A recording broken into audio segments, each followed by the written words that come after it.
Hea Tamme Gümnaasiumi koolipere liige, oled sa õpilane, oled sa õpetaja? Ma mõtlesin su poole pöörduda niisuguse üleskutsega, et kui mina vaatan õhtuti vahel AK uudiseid ja näen neid järjest suurenevaid numbreid ja kuidagi niisugust masendust ühiskonnas, siis mõtlesin, et äkki me kõik koos nagu ühe perena saaksime üksteise päevadesse niisugust rõõmustavat ja positiivset sõnumit tuua. Ja see ei ole see, et me kuidagi ignoreerime maailmas toimuvat või teeme mingit roosamannat, mitte seda.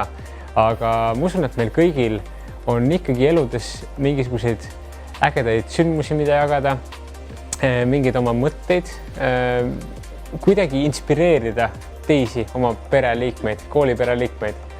Ja sellepärast ma mõtlengi, et teeks sel kevadel nõnda, et Tamme TV platvorm, mis on justkui loodud ja võimaldab meil asju üksteisele vaatamiseks üles panna ja üle kanda.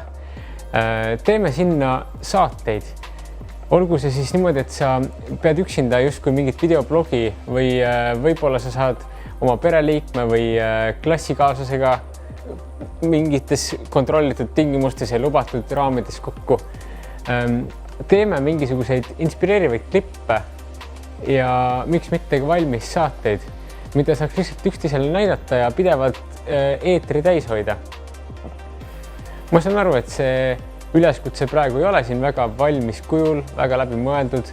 See sisend on küllalt lihtne, aga kui see ikkagi tabab sind ja kui sa tahad panustada sellesse koolipere inspireerimisse ja mingisugust oma lugu jagada või oma mõtteid väljendada, siis saada mulle aadressile it@tammegümnaasium.ee oma videoklipid, mis sa oled laadinud näiteks Drive'i.